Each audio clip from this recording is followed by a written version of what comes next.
la subo al campus, la clase, para que si alguno no pudo participar o alguno quiere revisar lo que hablamos, lo tiene. El tema para hoy habíamos dicho que íbamos a hacer un repaso rápido de la clase pasada. Vamos a tratar de resolver el problema que había quedado planteado de ejemplo, para resumir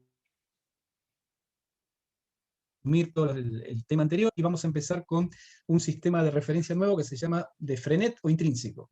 Así que para eso, hoy le voy a pedir, a ver, ¿a quién le pido? A Aguirre, ¿está? Sí, sí, profe, recién estábamos hablando. Ah, listo. Díganos, yo cuando hablo trato de hablar mirando el puntito de la cámara para que no parezca que le estoy hablando al teclado, a la pantalla, a cualquier lado. Por eso no veía muchas veces quién me habla. ¿Cómo andás? ¿Qué decís? Sebastián, ¿me pudiste ver el tema del ejercicio para hoy? Sí, sí, lo hice al Bueno. ejercicio pedido. Eh, ¿Que lo hiciste a mano o sea, la pregunta es porque si querés, si no te comparto ¿cómo es? El control y podés pasarlo, si lo tenés hecho en computadora. Si no, lo comparto yo y lo vamos charlando. Lo hice a mano, si quiere le saco una foto un segundo No, y... no, no, no. Entonces, para que lo comparto yo y vamos charlando, eh, a ver cómo lo resolviste y de paso todos van viendo. Este era, ¿no? Así es. Bien. Sebastián, el tema es lo que está ahí arriba como x igual a 2t cuadrado y igual a t cuadrado menos 2 y z cuadrado más 1. ¿Cómo la llamábamos nosotros cuando estuvimos charlando en la clase pasada? Y son las componentes de del vector posición. Así es, la llamamos de ecuaciones paramétricas. El parámetro es el tiempo, ¿no? Bien, sí, sí. Bien. Y vos dijiste son las componentes del vector de posición. ¿El vector de posición qué era?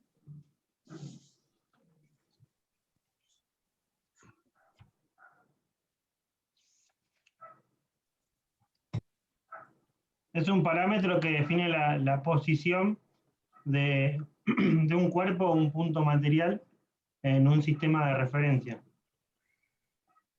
Así es. Y la posición es unívoca, ¿no? Una vez que está definido la posición de ese vector, y como vos dijiste, clave acá es el sistema de referencia, es una sola. Ahí está ese punto material y no puede haber otro punto material diferente del mismo lugar, o ese Claro, punto material no puede estar en dos lugares al mismo tiempo. Esa es la exactamente. clave de todo esto. O sea que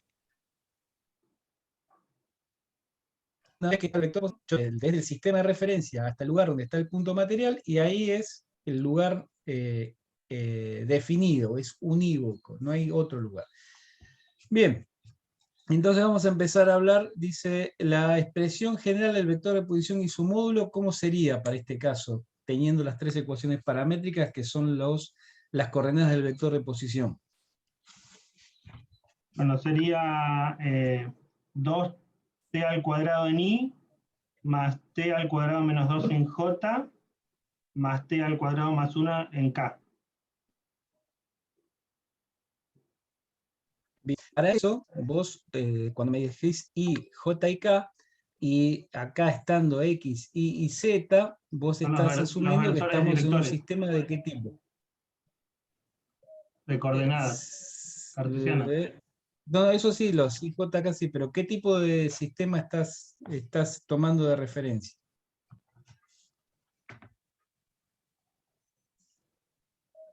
En un sistema fijo. Cartesiano ortogonal, ¿no? Sí. No, no, fijo sí, No, pero pensé que es me hablaba de cartesiano fijo ortogonal. móvil. Ah, no, no, no, no, no, está bien, discúlpame. Estás tomando un sistema cartesiano ortogonal en el Sí. cual, en el espacio de tres vectores o tres ejes, y son en la dirección de cada uno de los ejes. O sea que, entonces vos lo primero que tenés que hacer es decir, mira, definir un sistema de cartesiano ortogonal.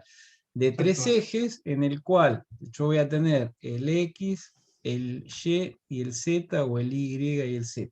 ¿Está bien? Y sobre cada uno van a estar. Y sobre eso vos decís es 2t cuadrado en Y, más t cuadrado menos 2 en J, más t cuadrado más 1 en K. Esas serían las ecuaciones, perdón, la expresión del vector de posición. Posición, exactamente. Y si el módulo, ¿cómo lo podría sacar? Hago la raíz cuadrada del cuadrado de cada uno de esos y lo sumo.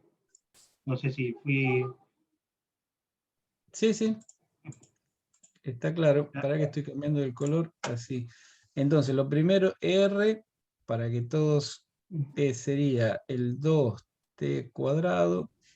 Profe, yo tengo la resolución escaneada, si quiere que la muestre. No, está bien, Juan, no te da problema. Ahora, fíjate si va coincidiendo con la que vos tenés, pero... Gracias. Esto es en I, este es en J, y t cuadrado más 1 en K. Ahí sería el vector, ¿no? Y el módulo, alguno no entendió lo que dijo recién Sebastián respecto del módulo. Todos lo entienden. Quedó claro. Sí, profe, Bien, se entendió. perfecto. Sí, sí. A los 3 segundos, ¿cómo sería la cuestión acá? Es fácil esa, ¿no? El Sí, reemplazás en R, T3 claro, se reemplaza y te donde quedan está las el tiempo en componentes. cada uno de estos lugares por 3 segundos y se saca, nos va a dar una componente. Acá sería 9 por 2, 18 en I, ¿no? ¿Te 18i, dio? 18i más 7j más 10k. Profesor, le hago una consulta. Sí, señor. La expresión general sería la que está escrita de arriba, pues yo únicamente había pensado como dejarlo x, x sin y, más y en j, más z en k, y después en particular con las coordenadas que nos pasó. Claro, la expresión general es la que está escrita ahí arriba, porque vos si no, lo que tendrías que averiguar, si pones x, y, z, como está acá, ¿no? Estas de acá, estas 3 de acá, si vos lo Sí, dejás expresado así, después tenés que, de alguna manera, definir o identificar la función que tiene x, y, z, que es lo que ya te dio alguien. Alguien claro. dijo, mira, x, y, z se mueven de esa manera, o se van a cambiar de posición de esa manera. Un segundo, por favor. ¿Sí no? Pero...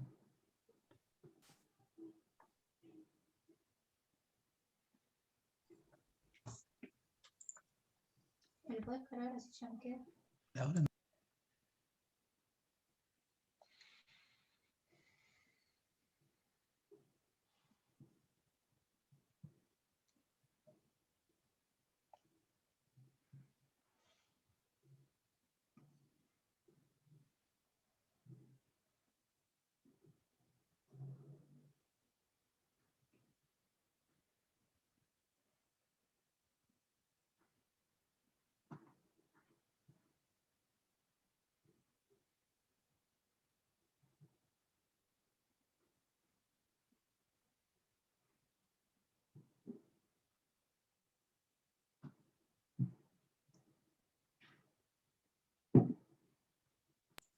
Perdón. De alguna manera, dando x, y, z, vos tenés que o definir o determinar. La determinación de cómo se mueven x, y, z en función del tiempo, a veces es por movimientos conocidos, o a veces se da por experimentos de laboratorio o experimentos controlados. Por ejemplo, la manera habitual que ustedes veían el año pasado en Física 1, con un tiro vertical en el espacio o caída libre, era en la dirección de Y, que normalmente uno se acostumbra a poner Y, que es un eje que es vertical, Claro. la dirección de Y, la aceleración es un vector que está apuntando en contra de la dirección positiva, un valor de 9,8 constante para un determinado ámbito que es la cercanía de la superficie terrestre. Con lo cual, eso ya lo tienen determinado por la experiencia, ¿entienden? Y de ahí entonces integran y van a tener la expresión de la velocidad, integran dos veces y va a tener la expresión del espacio. ¿Se entiende? Sí, sí. ¿sí? Entonces, pero hay que expresar. Esta es la fórmula que hay que dejar pues. La expresión de la velocidad instantánea en cualquier momento, ¿cómo sería, Sebastián? La expresión de la velocidad instantánea. Hay que derivar. Claro, Ujú. derivamos, sería 4t en i, 2t en j y 2t en k. Está bien, listo. ¿Y todos entendieron eso? Sí.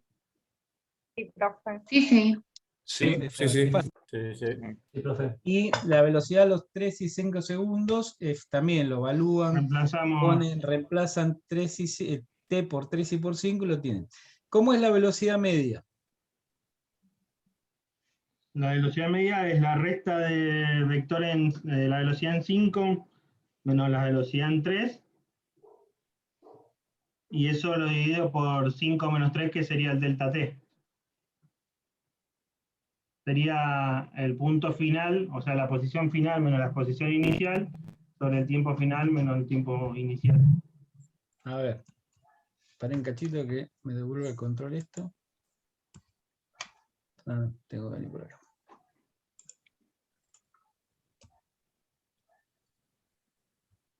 Velocidad media. Fíjate. Esta era la expresión de velocidad media, Sí, bien, que nosotros conocimos, ¿no? ¿Y este delta R qué era? La diferencia del de la vector posición. final especial, ¿no? Se ¿Te cortó, acordás? profe, disculpe. Perdón, el delta R, este que está acá, era la diferencia del vector final menos el vector inicial, Claro. el delta R. Entonces, en realidad, lo que hay que hacer es evaluar el vector en 5, el R en 5, restarle R el tiempo.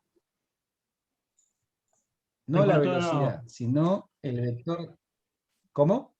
Se cortó de nuevo, disculpe. No, no, disculpen ustedes. Lo que hay que hacer es ir a. Esperen un cachito que. Claro, sería el vector posición a los 5 segundos menos el vector posición a los 3 segundos. Y eso se resta el delta t, sería 5 menos 3. Se divide. Perdón, sí, sí. No, yo te entendí que vos habías dicho la velocidad, por eso le hice hincapié en eso. Si dijiste la posición está Sí, correcta. sí, Entonces, es si cambiás la a los 5, posición, la digamos, velocidad en 3 se divide por la posición final menos la inicial sobre el cociente del delta t. Es, todos Sería- más o menos tienen eso, ¿no? Sí, igual si haces el promedio de la velocidad en esos 2 segundos, en esos instantes está lo mismo. Sí, también, pero es el promedio, no es la diferencia de velocidades dividido el tiempo. A ver, para que quede claro, yo entendí recién que Sebastián dijo que había evaluado la velocidad en 5, evaluado la velocidad en 3 y lo dividió por el tiempo transcurrido, entre 5 y 3, son 2 segundos. Eso sería aceleración media. Claro. Eso no es velocidad media. Velocidad media es evaluar los dos vectores, y yo entendí, no, pero no te das problemas, es solamente una cuestión de entender nada más. Evaluar los dos igual puede vectores de ser posición y lo dividen por el tiempo. tranquilamente puede ser que haya dicho velocidad y en realidad es posición. No, pero si, cada por eso, pero si lo tenés, si lo tienen claro todos, no hay problema. Todo, cuando hablamos nos equivocamos, no hay problema. El tema es que esté el concepto. Entonces, o hacen la diferencia de los vectores de posición valuados en cada tiempo y lo dividen por el tiempo transcurrido, o como dijo, me perdí, no sé quién habló recién, About me. el promedio, sí, pero el promedio es, el promedio de algo, siempre, o la media de algo, siempre es uno más otro dividido 2. Y yo dos, ¿Está bien? claro. No es, justo el problema de acá que 5 menos 3 es 2. Puede tardar, Eso, puede llevar a justo. confusión. Sí. Pero bueno, pero una cosa es el promedio de velocidades, que el 2 es fijo, entonces no importa si después evaluamos la velocidad a los 28 segundos y la velocidad a los 10 segundos, siempre es la velocidad que da a los 28 más la velocidad que da a los 10 dividido 2, y otra cosa es el vector de posición a los 28 menos el vector de posición a los 10 dividido 18, porque sería 28 menos 10 segundos. O fue muy rápido. Bien, ahí el resultado me había quedado 16 en I, 8 en J y 8 en K. Bueno, ¿a todos les dio eso? Sí, ese sí. Sí. Sí. Bien. Hay alguno que hasta acá fuimos, no, hasta ahora viene fácil, ¿no? Lo vienen siguiendo. ¿Hay alguno que se perdió? Bien. La expresión de la aceleración, ¿cómo sería, Sebastián? Sería la derivada de R dos veces, o la derivada de B una vez, que quedaría 4I más 2J más 2K. Bien. ¿Y eso qué es? ¿Depende del tiempo? No, esta ya no. Esa no. O sea que a los 3 segundos y a los 5 segundos, ¿cómo será? Igual. Igual. ¿Y Y aceleración media? coincide con la media.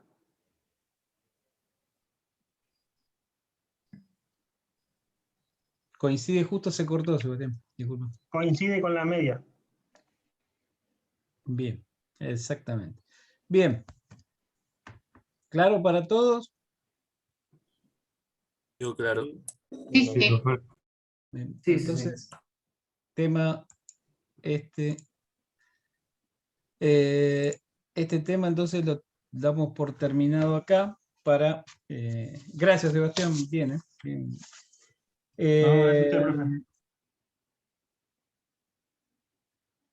Entonces, el ejercicio lo único que traía o trata de traer acá a la discusión o al conocimiento es que existen o se podrían determinar de alguna manera por algún tipo de inferencia o de deducción las ecuaciones que que el punto material ocupa respecto a un sistema de referencia en cada momento, y eso expresarlo en los tres ejes, en X, Y, Z, para el sistema este cartesiano que nosotros estamos estudiando, y trabajando lo que vimos hasta ahora lo podemos sacar. No es la manera más habitual, pero o sea, no es la manera más habitual que sucede en la realidad, pero en la teoría sí, porque ustedes habrán visto muchas expresiones del tipo de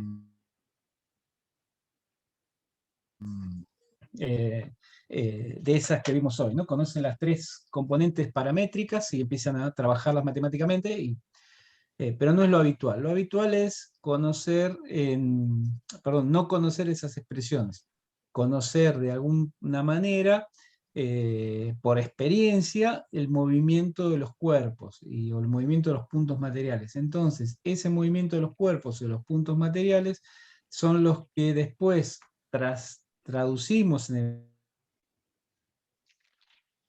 ecuaciones paramétricas y vamos a tratar de llegar a la expresión vectorial. Nosotros un concepto que yo les había dicho el otro día es, no en mecánica, como dijo nuestro nuestro mentor, Alberto, siempre las cosas son relativas. Entonces, una vez que están definidas la posición, yo no puedo decir que está ahí, después va a seguir estando ahí. Si el punto tiene movimiento, el punto de cómo está definido el movimiento, que es el cambio de posición, obviamente cuando transcurre el tiempo ese punto no va a estar ahí, pero resulta que el punto podía volver a estar ahí, y yo digo, o sea, yo tengo, por ejemplo, un camino cualquiera, ¿no? Si quieren, una superficie plana, y agarro y digo, bueno, acá tengo una bolita que en el tiempo t igual 0 está acá. Y a los 10 minutos vengo y un observador la ve acá. Alguien puede decir, ah, la bolita esta no se movió, no tiene velocidad, no tiene aceleración. Ah, mira. Pero ¿qué pudo haber pasado? Esto se pudo haber desplazado hasta acá y por alguna manera haber vuelto hasta acá. Y justo cuando el observador lo vio, al t igual 0 y a t igual 10, el observador la ve en el mismo lugar y concluye rápidamente que no se ve, y en realidad la bolita se movió. Entonces, eso es que implicó ese cambio de posición, el cambio del vector de posición en el tiempo que nosotros estamos trabajando este ejercicio, y como esta bolita que estaba acá se movió para un lado y volvió para el otro, hubo un cambio de posición que implicó una velocidad. Y como volvió, hubo un cambio de velocidad que implicó una aceleración. Con lo cual, nosotros siempre en mecánica vamos a hablar del estado de movimiento de algo, que se va a dar definido por la posición, por la velocidad y por la aceleración del móvil. Esto es lo que nosotros vamos a llamar estado de movimiento.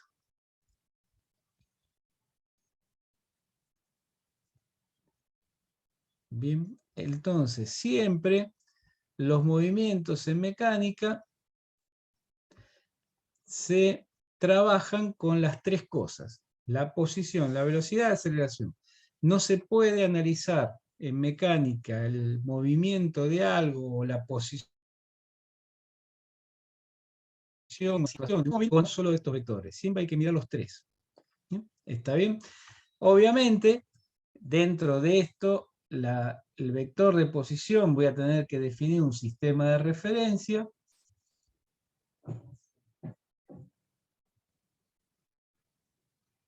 Un sistema de referencia. La velocidad, ya vimos que era la variación infinitesimal de la posición respecto del tiempo, y la aceleración es la variación infinitesimal de la velocidad respecto del tiempo. Entonces, estas fórmulas que están acá, esta, que depende de este que está acá, esta fórmula de acá y esta fórmula de acá, son las tres fórmulas fundamentales de la cinemática. ¿Está claro? No digo que se olviden de la famosa fórmula x igual x0 más b por t más un medio al cuadrado. Pues esa fórmula se daba para un movimiento particular. ¿Cuál era? El rectilíneo uniformemente variado. ¿Estamos? O que se olviden de la fórmula x igual a x más b por t, que era para el movimiento rectilíneo uniforme, o la fórmula de b igual a velocidad inicial más aceleración por tiempo, que era de la velocidad en el movimiento uniformemente variado. Esas fórmulas son ciertas, pero para un tipo de movimiento particular. Para casos particulares. Pero ¿cuáles son las fórmulas generales de la mecánica? Y son las que siempre vamos a usar, son estas tres. La posición en función de un sistema de referencia, la velocidad, que es la variación de la posición, y la aceleración, que es la variación de la velocidad. ¿Está? Sí, sí. Sí, profe. Sí, profe. Sí.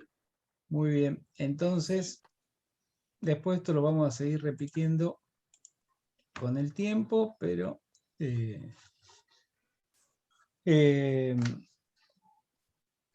como lo vamos a ir forzando. No hace falta que les quede fijo las primeras clases, ¿sí? Lo vamos a ir trabajando todo el tiempo. Bien. En la guía había los primeros ejercicios de la guía, son ejercicios muy simples de ecuaciones horarias, de ley horaria. Recuerden, otra cosa que quería, para que hablarlo esta vez y no hablarlo más. Usted tiene una ecuación de x en función del tiempo, es igual a 2t cuadrado. ¿Qué significa esta ecuación? Que un móvil que se mueva en la dirección rectilínea de x, se va a mover, si esto es el 0 por acá, cuando el tiempo valga 0, el móvil va a estar a 1, a 2, no, perdón, va a estar en 0, cuando el tiempo valga 1, va a estar en 2, cuando el tiempo valga 2 va a estar en 8, ¿no? ¿Está bien? Hice bien la cuenta, ¿no? Sí, sí, sí. Bien. Después, si yo tengo otra ecuación y en función de t, no sé, que sea, vamos a poner t cubo, si yo tengo el y es el eje que está para arriba, cuando el tiempo sea 0, cuando el tiempo sea 0, y va a estar acá, el punto va a estar acá, cuando i va al 1 va a estar en 1, y cuando valga 2 va a estar en 2 por 2, 4 por 2, 8, y así, ¿está bien? Y si después tengo otra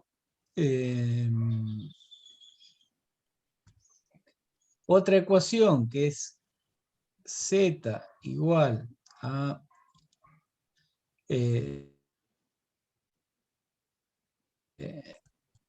menos 2, cuando t, si z anda por acá, cuando t valga 0, la posición de esto va a ser menos 2, cuando t valga 1 va a ser menos 1, cuando t valga 2 va a ser 4 menos 2, 2, y se va a estar moviendo para este lado. ¿Está bien? Ahora, ¿alguno de estos tres me indica la trayectoria o el movimiento, el lugar que ocupaba el punto real en el espacio? Indican la Creo que posición, no. pero la trayectoria habría que sacarla con coordenadas intrínsecas, si no me equivoco.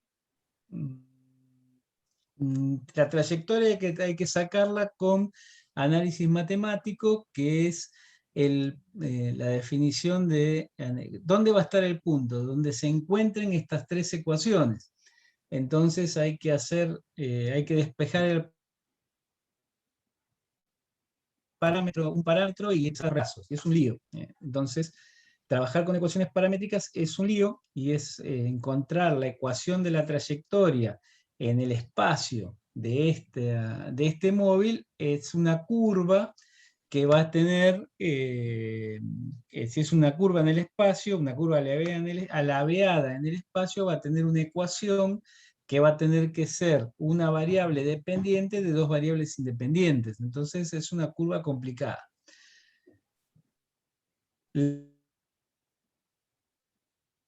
La ventaja de trabajar con esta posición, dijimos que nos permitía trabajar con parámetros, pero siempre encontrar el punto que estaba la posición, el punto material, el lugar donde estaba el punto material en cada unidad de tiempo.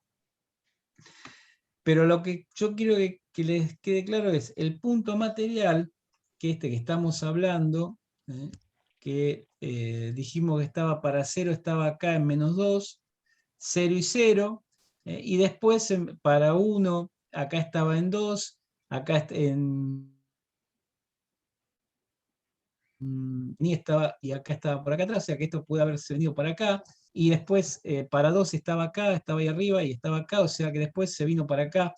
¿Entienden? La trayectoria es esta curva que yo estoy dibujando acá en negro.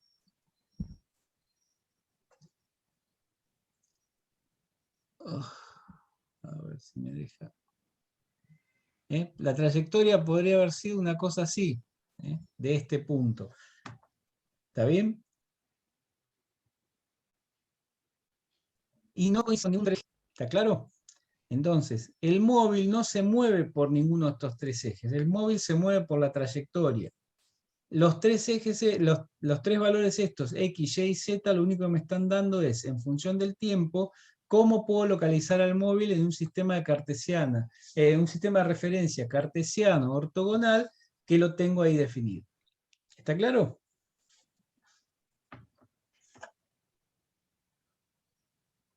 ¿Sí? Perfecto. Sí, profe. Bien. Sí, profe. Sí. Bien, muchas veces no hay manera de poder trabajar algún tipo de movimiento sabiendo las ecuaciones o desde un sistema de referencia cartesiano ortogonal, sino que conviene trabajarlo desde un sistema de referencia de ecuaciones que coincidan en la trayectoria. Ahora, para eso, que si yo digo coincidan, yo tengo un sistema, quiero poner un sistema de referencia que coincida con la trayectoria. La trayectoria, ¿cómo podía ser en forma general, en una forma cualquiera?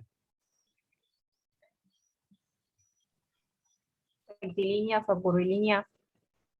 En general, o sea, en una forma cualquiera, podía ser curvilínea, o sea, podía ser una curva aleaviada en el espacio.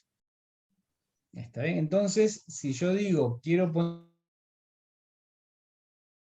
un sistema de referencia que coincida con la trayectoria, va a ser, desde el punto de vista de los sólidos, complicado. ¿Por qué? Porque o tengo que conocer la ecuación de la trayectoria y esa ecuación de la trayectoria de alguna manera le pongo un valor inicial y sobre esa trayectoria voy a tener que medir la posición respecto del valor inicial colocado sobre la trayectoria, la velocidad, que es la variación de la posición medida sobre la trayectoria, y aceleración, que es la variación de la velocidad medida sobre la trayectoria.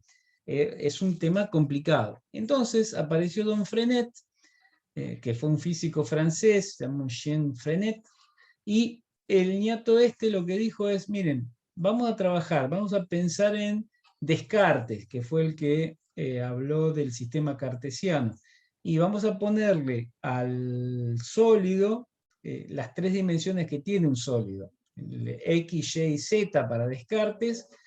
¿Por qué? Porque los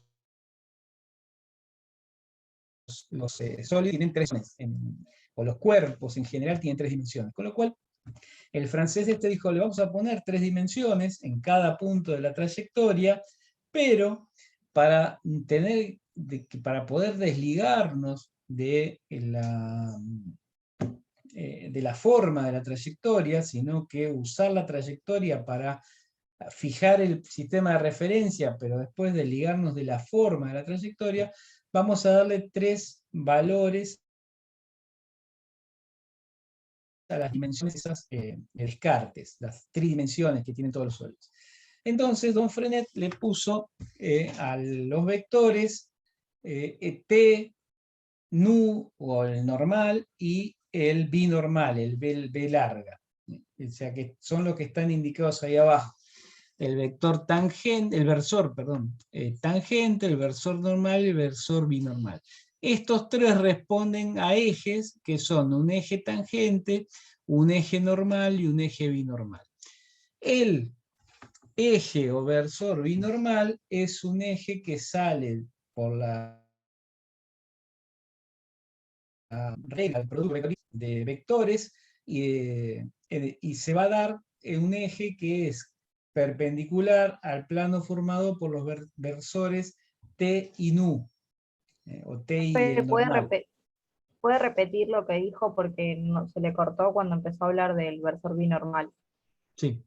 El versor binormal que definió Frenet es un versor que viene dado por la regla del producto vectorial de vectores.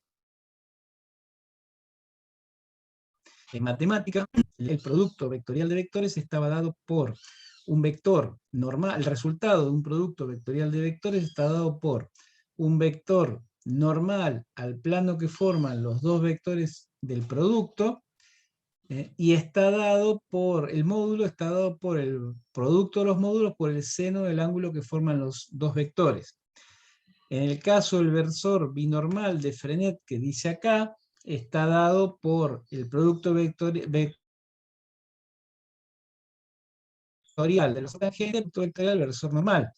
Y ese vector, ese versor, va a estar perpendicular al plano que forman los dos primeros. Entonces el vector, esperen que lo voy a ver acá.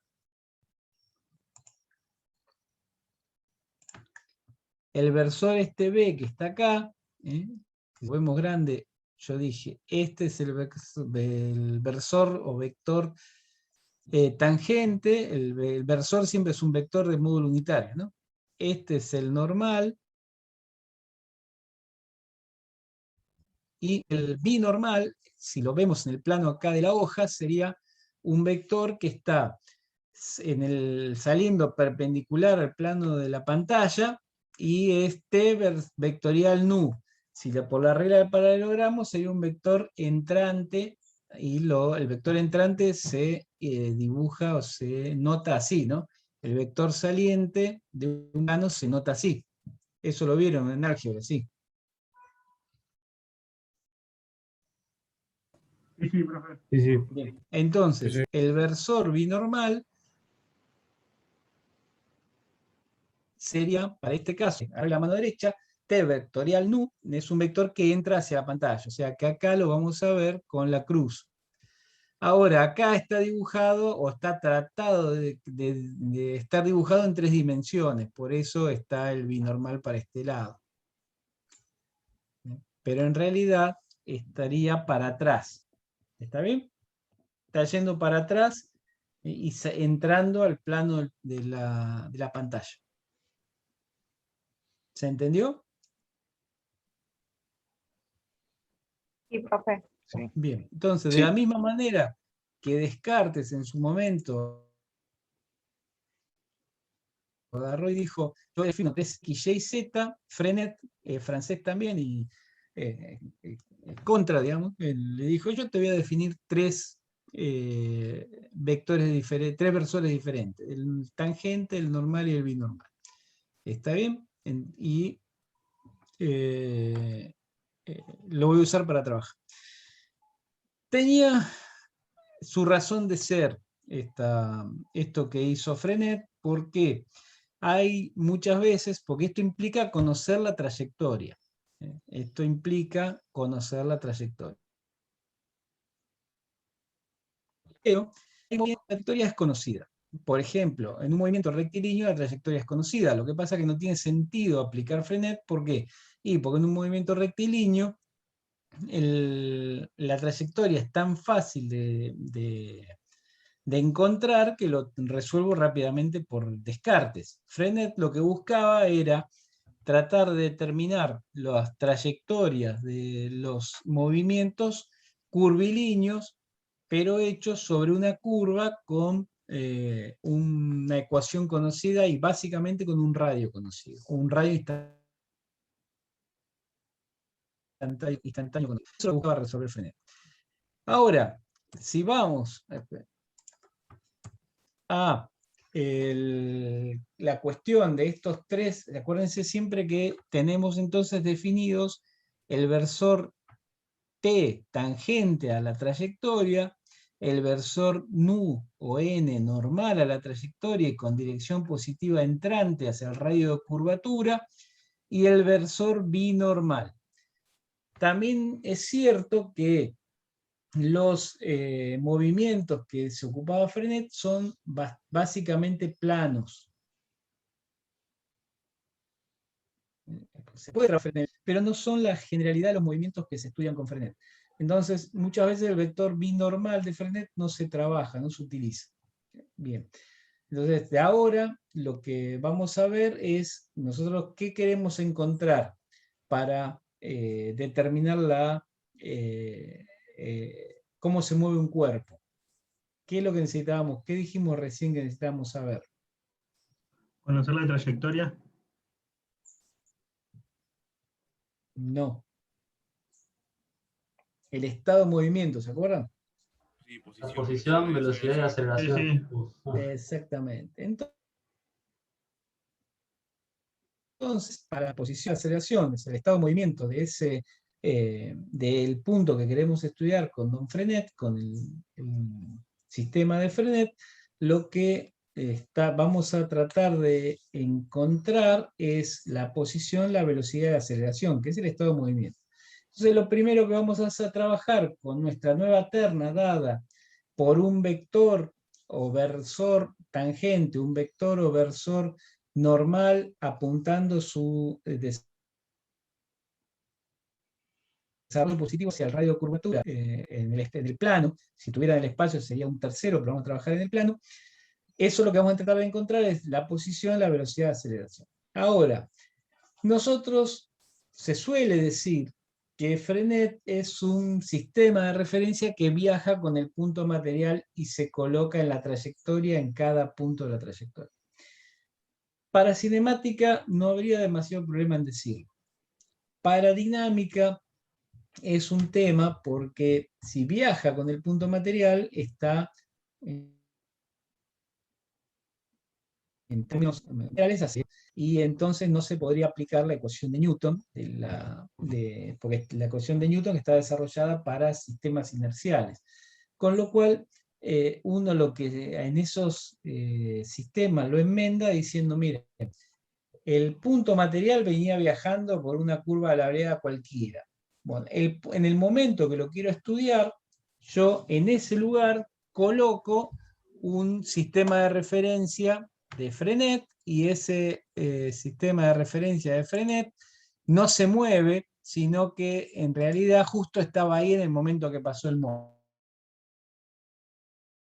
Por ejemplo, una montaña rusa que hace una curva así por el estilo, y después hace una cosa así, a ustedes seguramente les interesaría saber qué le pasa al carrito cuando viene con velocidad acá arriba, cuando viene con velocidad así, y cuando el carrito viene con velocidad así acá abajo. ¿Y por qué? Y porque salvo que sean los de Destino Final, ¿no? La película Destino Final, ¿vieron que siempre me de Pompe? ¿Vieron Destino Final? ¿Alguna de las Destino Final? ¿Alguna película? Sí, sí. Espero que siempre hay física montañas le rusas que se importa rompen. Bueno. Salvo que sean el maléfico de Destino Final, van a tratar de que la gente no se caiga ni que los carritos se desprendan. Entonces, estas posiciones se usan para calcular la aceleración en ese punto, que asociada a la masa va a ser la fuerza que va a dar la estructura y las ruedas del carrito y demás. Pero bueno. Entonces Frenet nos viene bien para eso. Entonces decimos, bueno, en ese momento, ya que está ahí el carrito, decimos, bueno, justo había, en ese punto le coloco la terna de Frenet, esa terna después se queda ahí, el carrito sigue, la terna de Frenet se quedó en el lugar, pero justo cuando que estaba ahí yo la uso. ¿Está bien? Si se quedó la puedo usar porque es fija respecto a un sistema y se fija respecto a las estrellas, y la puedo usar y puedo aplicar la ecuación de Newton. Bien, habíamos dicho que conocemos la trayectoria y uno de los vectores es tangente a la trayectoria. ¿Cómo es la velocidad respecto de la trayectoria? Gente, eso le quería consultar. ¿No coincide la velocidad con ese versor? Claro, exactamente. O sea, si la velocidad era tangente a la trayectoria, por lo que vimos en cinemática, en el desarrollo de ustedes vieron en análisis matemático, en el desarrollo de las ecuaciones derivadas, y nosotros ya definimos un vector que es tangente, que quiere decir que la velocidad respecto a ese vector va a tener una sola componente, que es toda sobre ese vector, sobre ese versor. ¿Por qué? Porque la velocidad es tangente, el versor o vector del eje es tangente, con lo cual toda la velocidad coincide con un solo versor. Está bien. O sea, la velocidad en Frenet se mide solamente con un versor, el versor tangente. Si nosotros conocemos la trayectoria, por definición dijimos que conocíamos la trayectoria para poder aplicar Frenet, y ya definimos una dirección en la cual va a estar toda la velocidad, podemos decir, y la velocidad era la variación de la posición en función del tiempo, si yo, en vez de conocer la posición en función del tiempo, conozco la posición en función de la trayectoria, porque la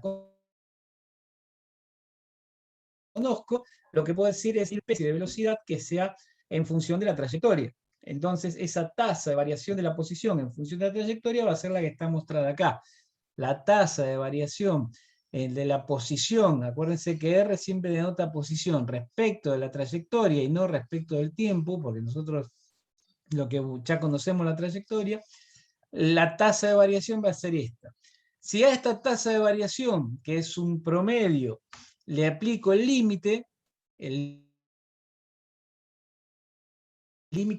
la variación, me va a dar directamente la definición de derivada de la función respecto de la variable independiente, o sea, la derivada de respecto de S. R, que era la posición, S es la trayectoria.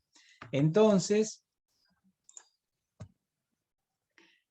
cuando yo hago este límite, me va a quedar directamente derivada respecto de S. Pero ¿qué pasa? Fíjense acá, a medida que, acuérdense que R es la posición medida sobre la trayectoria, ¿sí? Es el arco este que está acá, y delta R es la variación del vector. Cuando el tiempo se va achicando y se va achicando S, a medida que S tiende a 0, el cociente este, el límite este de delta R sobre delta S, tiende a ¿qué?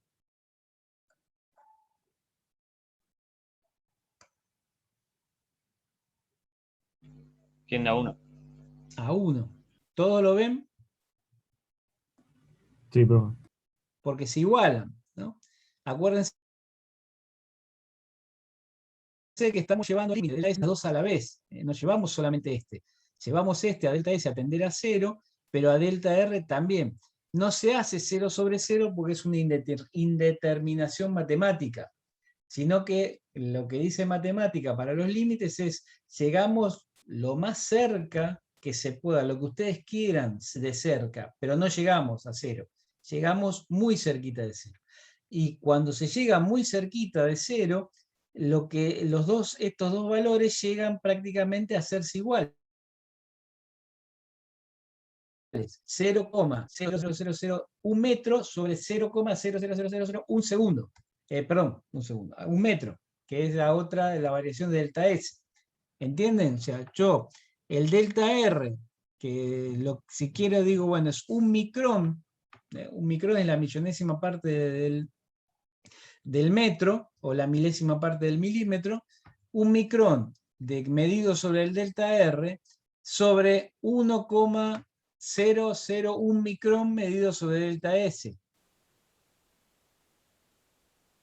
Es un poquito grande. ¿Cuál me va a dar esa ecuación? Bueno, me va a dar casi 1, me va a dar 1,0000001. Casi 1. ¿Entienden? O sea, esto tiende a 1. ¿Se entendió hasta ahí? Sí, Sí, sí. Bien. Sí, sí, sí. sí, sí. Entonces, el límite de delta S, la porción de trayectoria tendiendo a 0 de esta ecuación es directamente y es 1. Si es 1, acuérdense de dónde venía esto, ¿no? Esto venía de acá, esto venía del vector, estábamos tratando de encontrar el versor de tangente, y si ese versor tangente, por definición, un versor tiene módulo 1, y acá encontré un vector, que es el vector diferencial de vector de posición respecto de la trayectoria, y el módulo vale 1, cuando eso tiende a 0. y que era un vector de módulo 1, un versor, con lo cual yo encontré la primera definición de Frenet. El vector, el versor tangencial de Frenet es la derivada de la posición respecto del tiempo, respecto de la trayectoria. ¿Está claro hasta acá? Sí, sí. Esto después lo vamos a usar, esto es para que no crece de la magia. Esto tiene una determinación matemática. Me refiero a que si alguien, después no lo usamos, pero si alguien dijera, ¿por qué? ¿Porque Frenet era un caprichoso? No, bueno, aparte de ser caprichoso, porque lo quería joder a su coterráneo, a Descartes, tenía una explicación matemática. Bien, seguimos avanzando. Nunca hay que perder de vista que acá tenemos siempre una trayectoria, en el espacio, un punto que tenemos sobre la trayectoria, de P a P'. Y en cada punto vamos a encontrar un versor tangente en cada punto de la trayectoria que nosotros acá llamamos T, el versor, o acá llamamos E sub T. Esta de acá. El T o el E sub T lo podemos llamar como ustedes quieran, siempre son versores o vectores unitarios, versores tangentes a la trayectoria, en cada punto. ¿Está bien? Ahora, ¿qué pasa? Yo agarro, bueno, hagamos una referencia X, Y, Z, y para que no sea el mismo que el sistema de referencia inercial que usaba para medir la trayectoria de Don Descartes, digo, bueno, agarro otro sistema que tenga la misma forma, X, Y, Z, pero prima, pero no es el mismo que estaba por ahí, y voy llevando los vectores, o los versores, los vectores unitarios, los versores, en cada punto del movimiento de este cuerpo, los voy poniendo en el mismo eje. Esto se llamaba equipolencia en mecánica. Hacer un sistema es un sistema de referencia, que no es el sistema de referencia original, pero que yo voy trasladando en cada punto del movimiento los vectores o los versores que a mí me interesa analizar. ¿Te acuerdan que ya lo habíamos hecho para la velocidad? ¿No? Cuando vimos la clase pasada, la velocidad en este punto y la velocidad en este punto para determinar la aceleración. ¿Se acuerdan? Sí. Bueno, ahora en vez de la velocidad, agarro los versores tangentes en cada punto. Entonces lo pongo acá. El versor en el punto E, en el tiempo t, en el punto de la trayectoria S, va a ser E sub t. El versor en el tiempo t', en el punto de la trayectoria P' medido en S', va a ser E sub t'. Los dos versores acá, el módulo de cada uno de estos era 1. 1, porque son versores. Y el ángulo que forman no tiene por qué ser, tiene que ser coincidentes. Va a ser un ángulo cualquiera delta epsilon. Y la diferencia va a ser el delta del el versor tangencial. ¿Está bien? Hasta ahí son todos dibujitos matemáticos. Sí. Profe, una consulta. Sí, señor. ¿La anotación E sub prima es por E de espacio o tiene alguna No, razón? es las dos maneras que ustedes van a encontrar de los versores de Frenet. Una manera es T, directamente esperen que me devuelva, que está. Una manera es directamente el versor T y el otro el versor nu, y la otra es E sub T. En algunos libros o en alguna guía de trabajo prácticos, y E sub n. ¿Está bien? Estas son las dos maneras de notar matemáticamente los versores de Frenet. Cualquiera de los dos lo van a encontrar. Nosotros después van a ver en la clase que viene que estos E sub t y E sub n en realidad los vamos a trabajar como E sub t y E sub n, y los vamos a hacer como el vector transversal y el normal, que son diferentes a los de Frenet. Pero a veces estos son otra cosa. Lo vamos a ver en la clase que viene. Perfecto, Pero gracias. estos en general se llaman a los vectores de Frenet. Cualquiera de los dos lo van a encontrar. ¿Está claro? Sí, profe, gracias. Bien. Sí, sí, sí. Bien. Entonces volvemos a la trayectoria. Teníamos la trayectoria, cualquiera, una curva elevada en el espacio. Yo les había dicho que Frenet muchas veces se usa para el plano, así que vamos a suponer que está en el plano acá. El punto P tiene tangencial este E sub t, en el punto P' tiene el versor tangencial E sub t'. El ángulo que forman, habíamos dicho que se llama delta epsilon, y este es el radio vector que vale 1, ¿no? El ρ este vale 1, acá. Porque estos son, ¿se acuerdan? Esto viene de acá, ¿se acuerdan? Sí. Bien, Sí, sí, sí. ahora. Esto de acá, esto que tengo acá, ¿qué es? El punto C.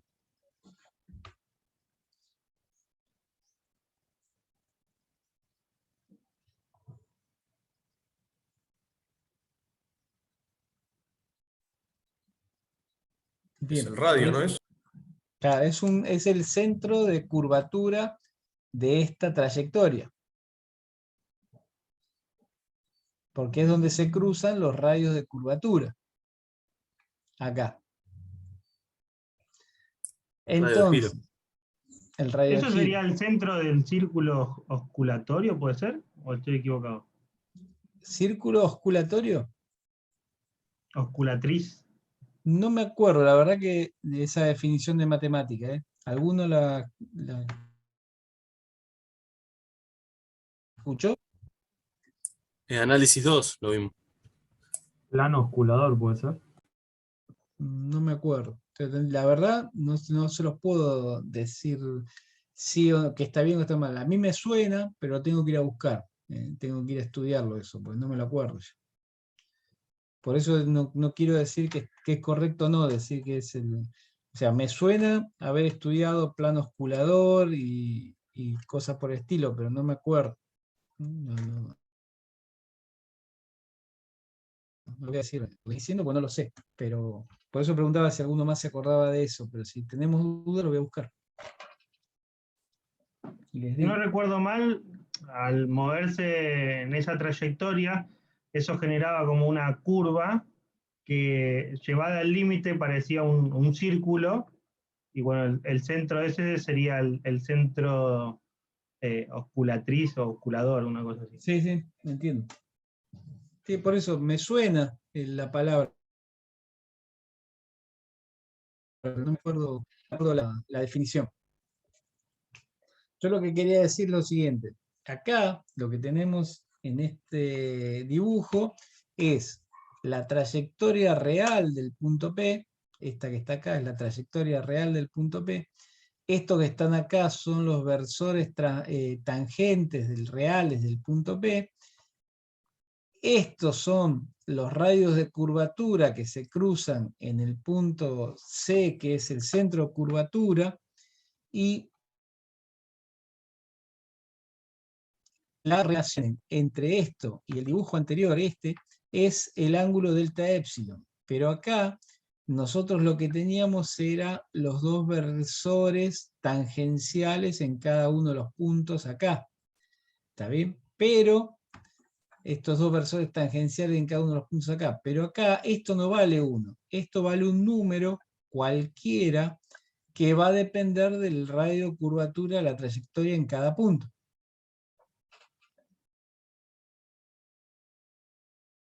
Ahora, el ángulo que formen los radios vectores de la trayectoria en cada punto con el ángulo que formen cada uno de los versores tangenciales en cada punto va a ser el mismo. O sea, el delta E, este que estaba acá, el delta epsilon, este que está acá, que está mostrado ahí, es este que está acá, y es este mismo radio vector, el mismo ángulo que forman los dos radiovectores. ¿Está? ¿Puedo hacer una consulta? Sí. Me cuesta ver, digamos, como que me da la sensación de que se acomodó la curva para que le dé justo un radio de curvatura y poder medir el ángulo. ¿La trayectoria no es que es alaviada, no tiene esa forma? ¿O por qué tiene esa Sí. forma? No, la trayectoria es una trayectoria cualquiera aleveada. No tiene que ser un radio de curvatura fijo. Esto no puede ser, puede ser una curva cualquiera, una curva aleveada cualquiera. Pero acá lo que hicimos antes fue, para cada uno de estas, la curva aleveada, esta cualquiera que estaba acá, para cada uno de esos puntos, lo que sí dibujamos respecto de un centro cartesiano equipolente o prima, dibujamos cada uno de los versores tangenciales en cada uno de los puntos en estudio. ¿Está bien? Y lo que hicimos fue medir el ángulo delta épsilon. Perfecto, perfecto. Bien, entonces cuando pasamos acá, la curva esa alabeada que estaba por hacia, vamos a ver. Si yo acá dibujo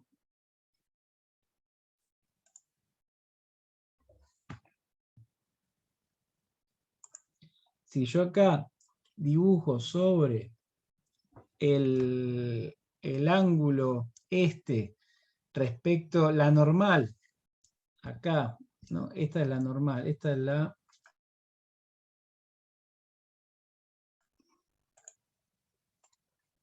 Este forma 90 grados respecto uno del otro. ¿Está bien? Ahí. Ahora sí, yo ahora sí. tracé la normal. Entonces agarro y después digo, bueno, ahora trazo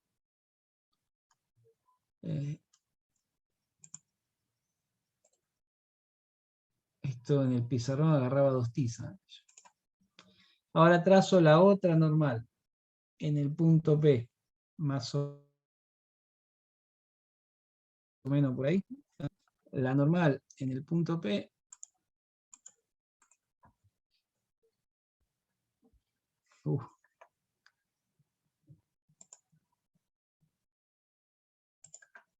Acá la normal en el punto P, esa normal, y acá este ángulo que está ahí es ese delta épsilon. ¿Está bien? Perfecto, ahora sí lo pude ver. Lo pude ver bien. Se puede trasladar a cualquier parte de la ¿Todo curva, le eso claro eso? digamos. Claro. ¿Todo le quedó claro? Sí, profe. ¿Sí? Bien, entonces esto es lo que hacemos acá. El versor tangencial ya lo habíamos definido. Es la variación infinitesimal de la posición respecto de la trayectoria. Si venimos... ¿Alguien preguntó algo? Bien. Sí.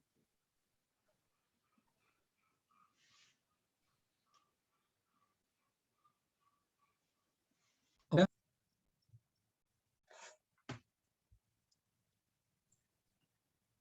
Ahora sí se escucha, creo. Ah, no, perdón. Medio cortado, pero se escucha. Se me pareció que habían preguntado algo. No sé si alguno tenía alguna duda. Creo que no. Yo no escuché Bien. nada. No, yo tampoco. Bien, entonces, vamos a esta. Este no es un triángulo, sino es una composición, como es una composición de un ángulo sólido. Entonces, tenemos por trigonometría la porción de arco que tenemos acá recorrida entre P y P', o que se encierra entre P y P', va a ser el radio de curvatura por la variación del ángulo barrido. El ángulo ese lo tengo que medir en radianes, no en grados sexagesimales ni en grados centesimales, sino en radianes. Cuando el ángulo medido en radianes lo multiplico por el radio de curvatura, me da el arco recorrido. Esto sería exacto, o sea, esto tiene un grado de inexactitud. ¿Por qué? porque en un desplazamiento que no es infinitesimal, sino que es finito, o sea, que de P a P' es grande, me refiero, que es finito, es medible, no necesariamente el ρ tendría que ser constante. Entonces acá debería yo poder debería determinar el ρ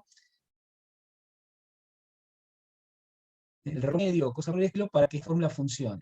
Por ahora vamos a mantenerlo de esta manera. Vamos a mantenerlo de esta manera y ahora les voy a decir por qué. Nosotros lo que vamos a tratar de encontrar es, de la misma manera que habíamos dicho, bueno, la variación de la posición respecto a la trayectoria me va a dar el versor tangente. Voy a ver qué pasa si yo ese versor tangente lo hago variar respecto de la trayectoria. Si este versor tangente lo varía la trayectoria, yo lo podría hacer variar respecto del ángulo infinitesimal que ese versor barre cuando se mueve. Entonces, hago acuérdense, fíjense, yo tenía acá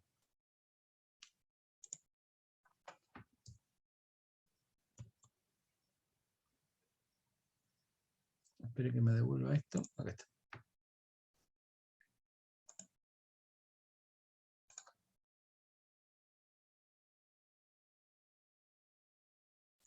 Yo tenía el diferencial, la derivada del versor tangente respecto a la trayectoria va a ser, si lo multiplico y divido por el diferencial de ángulo, va a ser el primero, que es esta de acá, es este de acá, respecto del ángulo.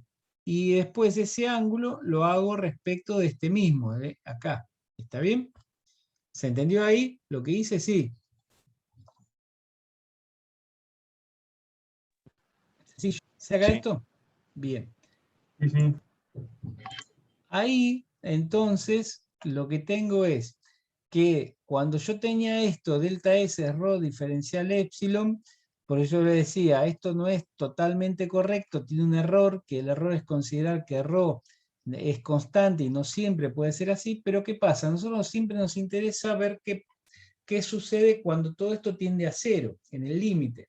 En el límite, cuando esto, el tiempo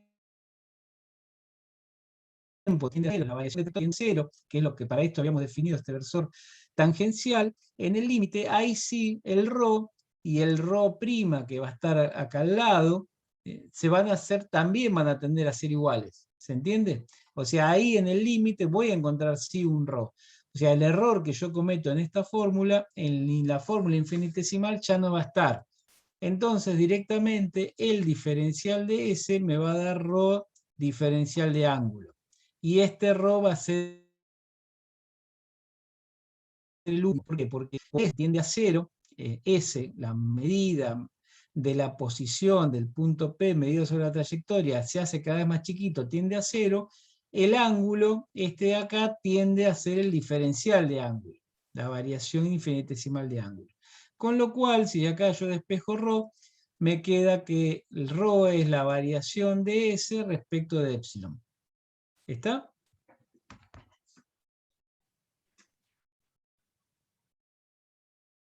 Clarísimo. Bien. ¿Lo ven? Bien. ¿Se acuerdan que lo que teníamos acá? Nosotros teníamos el versor tangencial es la variación del vector de posición respecto de la trayectoria. Entonces, esto que tengo acá, esto me quedaba, este que estaba acá, reemplazo fíjense, si el ρ es diferencial de S, la derivada de S respecto de epsilon con el diferencial de S dividido el diferencial de epsilon, la inversa, o sea, yo acá al revés, yo acá tengo diferencial de epsilon sobre diferencial de la trayectoria, diferencial de S, o sea que es la inversa de esto. Entonces directamente, el que tengo acá, fíjense, yo acá tenía el diferencial del vector tangencial respecto del ángulo, por el diferencial de ángulo respecto de la trayectoria. Este lo mantengo, lo dejo acá, el diferencial del versor tangencial respecto del ángulo, y el diferencial del ángulo respecto de la trayectoria, me da la inversa, porque acá yo tenía, si yo acá hago la inversa,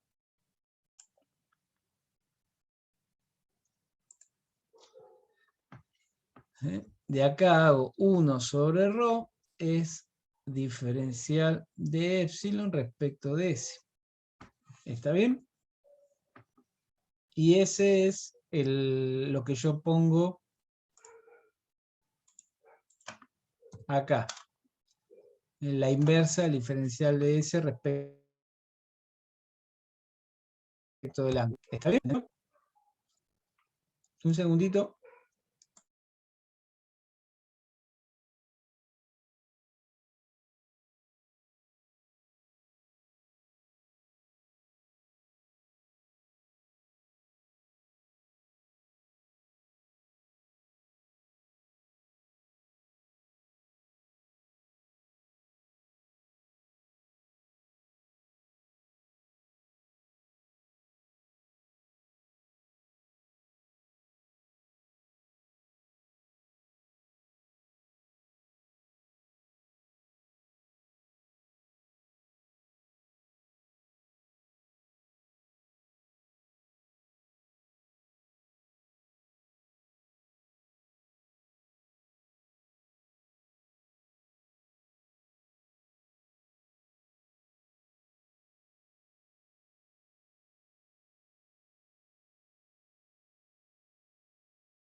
En matemática, esto que está puesto acá es una definición matemática. Lo que la definición matemática dice que si yo hago la derivada de una curva tangente respecto de su trayectoria, va a generar un vector normal. A ver, esto que está acá, esto es para matemática, ustedes probablemente lo hayan visto así. La variación de una curva tangente de trayectoria me va a dar el módulo de la tangente respecto a la trayectoria por el versor normal. Esto se genera así. Se genera en matemáticas, esto se puede demostrar. Por ahora, créanme que esto en algún momento lo vieron. Con lo cual, yo acá la trayectoria la llamaba S, y el versor, la tangente, la curva tangente la llamaba T, o diferencial de T. Con lo cual, espaciación de la tangente respecto de la trayectoria, que lo tenía acá, respecto a la trayectoria, y me va a generar un versor normal. Pero ¿qué pasó? La variación de la tangente respecto a la trayectoria, para mí era la variación de la tangente respecto del ángulo, por 1 sobre ρ, que ya lo había deducido antes, en un versor normal, en un vector que está apuntando hacia la normal. Entonces lo reemplazo y me va a dar que directamente acá, yo lo que voy a tener es en esta derivada, esta que está acá, esta derivada, va a haber algo acá adentro que va a ser un número en la dirección normal. ¿Está bien? Por ahora esto es un número en la dirección normal. Y este número está compuesto por la inversa del radio vector por la derivada del vector tangencial respecto del ángulo que va formando el movimiento a medida que se mueve. Pero ese ángulo de manera infinitesimal. Pero esto por ahora es un número para mí. No sé cuánto vale. ¿Está bien?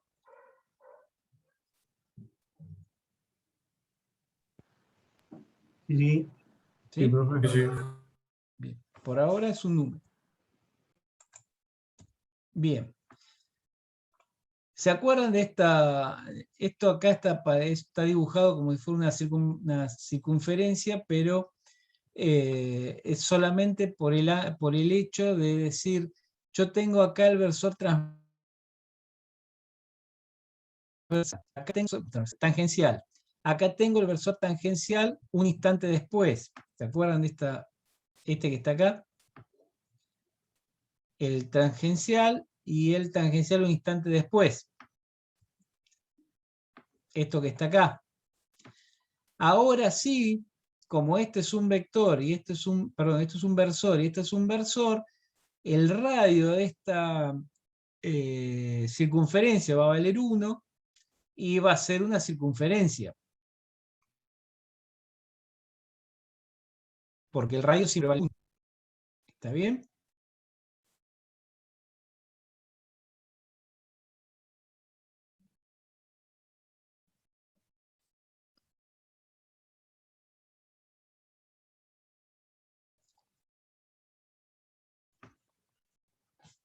¿Se cortó?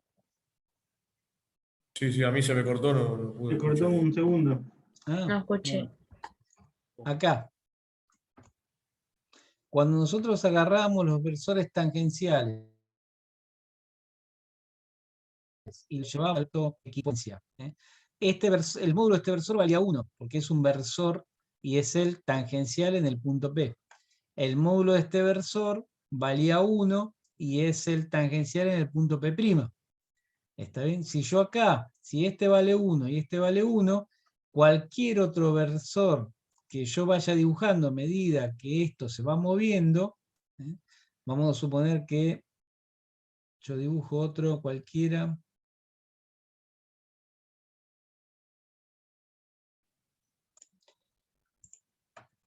Otro versor cualquiera en otro punto, acá. Este versor va a ser el E segunda de T. Si yo agarro el E segunda de ahí, lo dibujo después acá abajo y va a estar por acá. Pero siempre este largo y este largo va a ser 1. ¿Por qué? Porque estamos hablando de versores. Y además, todos estos me van a formar una circunferencia. Créanme que trató de ser una circunferencia. Una circunferencia que venga por acá. ¿Está bien? ¿Y el radio de esa circunferencia cuánto va a valer? 1. 1.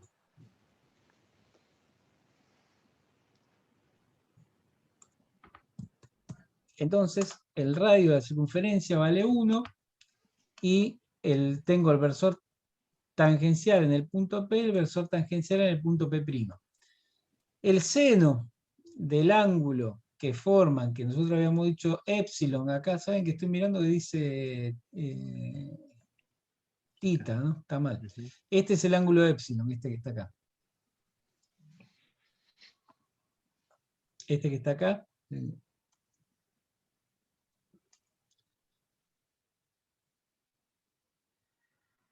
¿Cuándo me devuelve esto? Ahí está. Este ángulo de acá, este es el delta epsilon, porque decía delta phi, delta tita me parece que dice abajo. Ese es el ángulo de delta epsilon. El seno de delta del ángulo, este es un triángulo cualquiera. El triángulo que está ahí, el que está formado por ET, E transversal, que está formado por E' transversal, los dos valen 1, y este era el delta E transversal. Este ángulo, delta epsilon, ese ángulo delta epsilon que está acá adentro, es un ángulo cualquiera. Pero si yo trazo la mediana ahí, de tal manera que se haga normal en este punto, lo que tengo es un triángulo rectángulo. Y la mediana va a ser, sobre todo cuando esto tiende a 0, va a ser el ángulo, va a ser la mitad del ángulo original. Con lo cual yo puedo calcular en el triángulo este que está acá, este es el ángulo delta epsilon sobre 2, ¿está bien? Y este va a ser el delta t sobre 2, el módulo. Con lo cual, el seno es opuesto sobre hipotenusa. El opuesto al seno de delta epsilon sobre 2, ¿cuánto es? Delta t sobre 2. ¿Y la hipotenusa cuánto vale? T. ¿Se entendió? Sí, sí, profe. Bien. Sí, Sí. Esto que está acá. Cuando voy al límite, esto se hace cada vez más chiquito, el delta epsilon, el delta t, todo se va al diferencial. Entonces me queda el diferencial de t sobre 2, el diferencial de t sobre 2, es esto que tenga el diferencial t sobre 2, es t, que lo paso de este lado multiplicando el seno del diferencial de epsilon sobre 2. ¿Se entiende acá?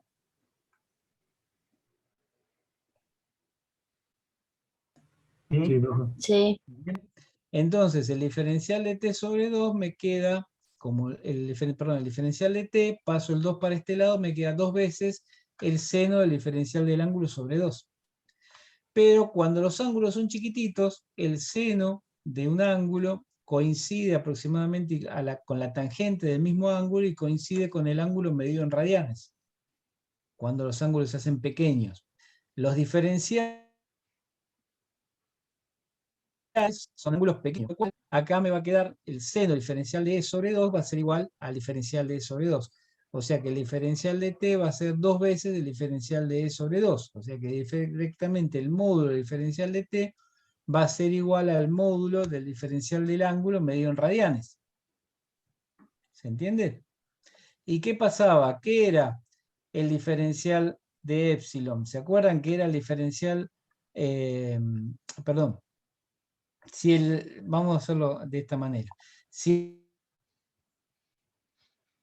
el módulo diferencial del transversal es igual al diferencial del ángulo medido en radianes, esta fórmula que está acá, si yo esto lo paso dividiendo para acá me queda 1 de este lado.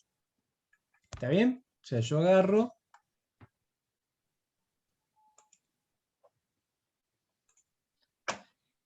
este que está acá, lo paso dividiendo acá abajo. Si lo paso dividiendo ahí abajo, este que está acá, de acá de este lado me queda el 1. Esto que está acá es esto dividido esto acá abajo. O sea que esto me queda igualado a 1. ¿Y dónde tenía esa expresión yo metida?